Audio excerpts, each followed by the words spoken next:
Market లో invest చేసి మీ డబ్బులు డబుల్ చేసుకోవాలనుకుంటున్నారా? సుందరరామిరెడ్డి గారి సెమినార్ కి అటెండ్ అవ్వండి. నమస్తే, welcome to Suman TV. Present మనతో పాటు ఉన్నారు సీనియర్ ఐపీఎస్ ఆఫీసర్ రెడ్డన్న గారు. నమస్తే సార్. నమస్కారం అండి. సార్, నందూస్ వరల్డ్ స్కామ్ మనం ఆల్రెడీ చాలా వీడియోలో మాట్లాడుకున్నాము. అంటే cos, certificate of sponsorship visa పేరుతోటి చాలా మందిని వాళ్ళు మోసం చేసి డబ్బులు తీసుకుని వాళ్ళని మళ్ళీ తిరిగి వెళ్ళిపోయారు. వచ్చిన వాళ్ళకి అక్కడ ఉద్యోగాలు దొరక్క మళ్ళీ వెళ్ళిపోయిన సందర్భాలు ఉన్నాయి. చాలా మంది బాధితులు కూడా మాట్లాడారు మీడియా ముందు కూడా. ఇప్పుడు వాళ్ళు మరి పరారీలో ఉన్నారని అంటున్నారు, కొంతమంది ఇండియా వచ్చారని చెప్తున్నారు. వాళ్ళ వర్షన్ చూసుకుంటే మేము ఎవరిని మోసం చేయలేదు అని చెప్పేసి వాళ్ళ వర్షన్ అలా ఉంది. అంటే మీ అనాలిసిస్లో ఏమనుకుంటున్నారు? ఇప్పుడు వాళ్ళు ఇక్కడ నుంచి ఇండియా నుంచి వెళ్ళిపోయి 10 ఏళ్ళు 15 ఏళ్ళు అయింది. వాళ్ళకి బ్రిటిష్ పౌరసత్వం వచ్చింది. సో పాస్పోర్ట్ కూడా ఉంది వాళ్ళకి. సో వాళ్ళు ఏం చేశారంటే కంపెనీ 2 కంపెనీలు అయితే వాళ్ళ పేరు మీద రిజిస్టర్ అయి ఉన్నాయి. యాక్చువల్గా కూడా నెట్లోకి పోయి చూస్తే 2 కంపెనీలు ఉన్నాయి. కంపెనీలో ఎంప్లాయీస్ పేర్లు కూడా కొన్ని ఉన్నాయి. కానీ కంపెనీ ఏం పని చెయ్యదు. ఆ కంపెనీలో లాభాలు లేవు. ఎందుకంటే చాలామంది ఆ ప్రొఫైల్ తీసుకొని ఆ కంపెనీ బ్యాక్గ్రౌండ్ చెక్ చేస్తే లండన్లో ఉండేవాళ్ళే. ఇతర కంపెనీ వాళ్ళు can check it what is coming, what is going అని. ఆ కంపెనీ ప్రొఫైల్లో ఏమీ లేవు. ఎంప్లాయీస్ ఉన్నారు, ఇన్కమ్ లేదు, ఇన్కమ్ జనరేషనే లేదు. సో ఆ కంపెనీ పేర్ల పైన ఈ work permit, certificate of sponsorship issue చేసి అక్కడికి వచ్చిన తర్వాత క్యాన్సిల్ చేసినవి ఉన్నాయి. దాదాపు 400 నుంచి 500 మంది దగ్గర వీళ్ళు స్పాన్సర్షిప్ సర్టిఫికేట్లు ఇప్పించి ఒక్కొక్కళ్ళ దగ్గర 2 లక్షల నుంచి 10 లక్షల వరకు కాజేశారు. వీళ్ళకి ఏమీ పని లేదు. ఆమె ఏదో చిన్న చిన్న వీడియోలు చేసుకుంటుంది, వీడికి ఏం పని లేదు, ఇదే పని. ఇది ఎట్లా ఇంతమంది 400 నుంచి 500 మందిని ఎట్లా పోగేసుకున్నారు, ఎట్లా మోసం చేశారు అనే దానికి కొందరిని మీడియేటర్స్ని అపాయింట్ చేసుకున్నారు. మీడియేటర్స్ని అపాయింట్ చేసుకొని మీకు లండన్లో జాబ్ వస్తుందని కొన్ని ఛానల్స్ ద్వారా పెట్టుకొని మీరు how to get a job in అని చెప్పి అందరినీ కూడగట్టుకొని ఒక యాప్ తయారు చేశారు. ఆ యాప్లో దాదాపు 1500 దాకా మెంబర్షిప్ ఉన్నారు. ఆ మెంబర్షిప్లో ఉండేవాళ్ళు కొందరు, బ్రోకర్ ద్వారా కొందరు. అందరూ ఏం చేశారంటే మీకు లండన్లో మంచి జీతము, మీకేమీ అవసరం లేదు, మీకు బ్రహ్మాండమైన జీతాలు, ఇక్కడ ఏదో మీరు 40,000కి 30,000కి 20,000కు దిగిలాడబడాలి, పొద్దున వెళ్తే రాత్రి వరకు ఊడిగం చేయాలి, మీకేం లేదు, 5 లక్షలు అన్ని ఖర్చులు పోను అన్నీ వాళ్లే పెట్టుకుంటారని చెప్పడం. వీళ్ళు ఏదో పొలవమని డబ్బులు కట్టడం. ఆమె ఓ పని చేసింది, రమానందన్ పేరు మీద కొన్ని, వాళ్ళ అమ్మ పేరు మీద కొన్ని, వాళ్ళ నాన్న పేరు మీద కొన్ని, తెలిసిన వాళ్ళ పేరు మీద కొన్ని, వాళ్ళు ఏదైనా ఫంక్షన్లు చేస్తే దానికి కొన్ని, ఇట్లా ఒకటి దగ్గర తీసుకున్న డబ్బులంతా ఒక దగ్గర తీసుకోలే. ఆ నానా విధాలుగా అన్ని రకాలుగా అందరి పేర్ల మీద వాడుకున్నారు. ఇండియాలో అకౌంట్ ఓపెన్ చేసినారు, దానిలో డబ్బులు ఉన్నాయి. అబ్రాడ్ అకౌంట్లో బ్రిటిష్ ఏదో ఒక బ్యాంక్స్లో ఉన్నాయి, దానిలోకి చేసుకున్నారు. ఈ విధంగా నానా ఒక 10 రకాలుగా.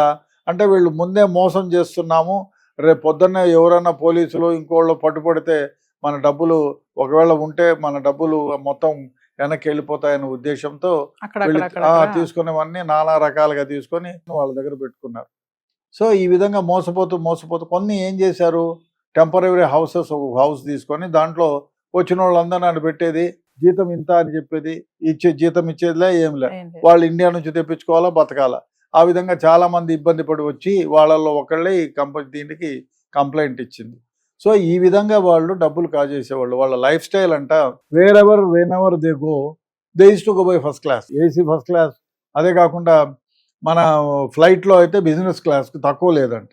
లైఫ్ స్టైల్ ఆ విధంగా ఉంది. ఇప్పుడు లండన్ నుంచి ఇక్కడ బిజినెస్ క్లాస్లో 4 రావాలంటే నాలుగు 8 లక్షలు పోను, 8 లక్షలు 10 లక్షలు పోను, 20 లక్షల రూపాయలు ఖర్చు వస్తుంది. సో ఆ విధంగా బిజినెస్ క్లాసులో తిరిగేవాళ్ళు. చూసేవాళ్ళు ఏమనుకుంటారు, అబ్బో బిజినెస్ క్లాసు దిగంగానే మెర్సిడెస్ బెంజ్ డ్రాప్ చేయడానికి. ఈ విధంగా లైఫ్ స్టైల్ మెయింటైన్ చేసి డబ్బులు అందరి దగ్గర తీసుకొని మోసాలు చేసినారు.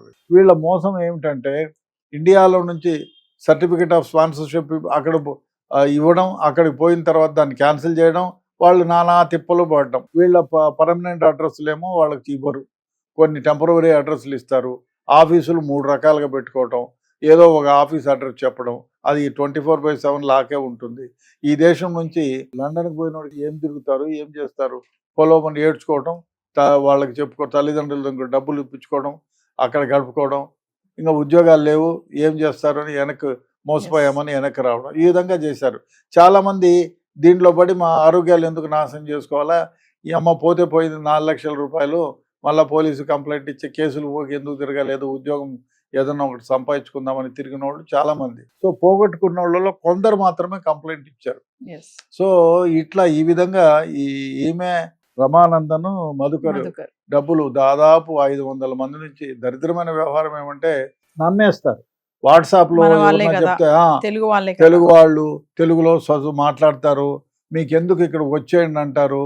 వాడికి ఒక 10 మంది ఫేక్ వాళ్ళని తీసుకొని నాకు 2 లక్షల జీతం ఇస్తా ఉంది, నాకు 5 లక్షల జీతం వస్తూ ఉంది అని చెప్పి వాళ్ళు ఏం చేస్తారు, అడ్వర్టైజ్మెంట్లు. సో ఫేక్ మనుషులను పెట్టి వీడియోలు తీయించడం, ఆ విధంగా ఫేక్ వాళ్ళ ద్వారా ఇంట్రడ్యూస్ చేయడం. అక్కడికి వెళ్ళిన తర్వాత అక్కడ ఏమి జాబ్ లేదు, ఏం లేదు, ఒక రూమ్లో కూర్చోబెడతారు. ఒక 2 రోజులు 3 రోజులు వారమో నెల, లేదు అంటే హోటళ్ళల్లో చిన్నదాంట్లో పనులు ఇప్పించడం. ఆ హోటల్ వాళ్ళు వీళ్ళకి పే చేస్తారు, వాళ్ళేమో తిన్నదానికి డబ్బులకు కూడా ఇవ్వకుండా ఇబ్బంది పెట్టిన సందర్భాలు ఉన్నాయి. ఆ విధంగా వీళ్ళు చాలా మందిని మోసం చేసి డబ్బులు కాజేసి వాళ్ళ కంపెనీ ఉందని చెప్పి సర్టిఫికెట్ ఆఫ్ స్పాన్సర్షిప్ పేరు మీద మోసాలు చేసినారు. దీనిపైన కంప్లైంట్ ఇచ్చిన తర్వాత మన వాళ్ళు ఇండియన్ పోలీసు సిబిఐ ద్వారా వీళ్ళు ఏం చేశారు, ఇంటర్పోల్ని అలర్ట్ చేసి రెడ్ కార్నర్ నోటీస్ ఇష్యూ చేశారు. ఇంకా రెడ్ కార్నర్ నోటీసు వాళ్ళకి చేరి వాళ్ళు అరెస్ట్ చేసి ఇండియాకి తెస్తే అక్కడ కూడా కంప్లైంట్లు చేశారు. పోలీసులు యూకేలో కంప్లైంట్ చేశారు. సో అక్కడ ఎఫ్ఐఆర్ కట్టి తర్వాత వాళ్ళ సోర్సెస్, వీళ్ళు డబ్బులు పే చేసిన సోర్సెస్ ఉన్నాయి కదా, ఆ సోర్సెస్ అన్ని చూసుకొని డెఫినెట్గా వాళ్ళు టైం పడుతుంది. ఇక్కడ వాళ్ళని ఇంకా తీసుకురాలేదు, ఇండియాలో రాలేదు. ఇండియాలో వాళ్ళు బ్రిటిష్ పాస్పోర్ట్ మీద కూడా ఇండియాకి వచ్చినా కూడా they will be arrested. They will ఎయిర్పోర్ట్లోనే వాళ్ళని డీటైన్ చేసి తీసుకొస్తారు. కాబట్టి తప్పించుకొని రావడానికి వీలే లేదు. అందుకని అన్ని మార్గాలు వెతుక్కొని అందుకని ఇక్కడ కేసులు పెట్టారు. ఇంకో దరిద్రమైన వ్యవహారం అంటే ఎవరికో ఒక పెయిడ్ మనిషికి పెట్టి వీడియోలు చేసేది అలవాటు ఆమె వైఫ్కి, రమానందన్కి. ఆమె ఒక పెయిడ్ ఆర్టిస్ట్ని పెట్టి ఆమె అడ్వకేట్ లాగా వీడియోలు తీసి ప్రజల్లోకి వదలడం, మేము తప్పు చేయలేదు, మమ్మల్ని రచ్చకిడుస్తున్నారని చెప్పి ఫాల్స్గా. నిజానికైతే 400 నుంచి 500 మంది ఇండియన్స్ని, మన దేశం వాళ్ళని, శ్రీలంక వాళ్ళని, ఇంకా చుట్టుపక్కల వాళ్ళని, నేపాల్ వాళ్ళని, ఇట్లా చాలామందిని మోసాలు చేశారు. చాలామంది దగ్గర డబ్బులు కాజేశారు.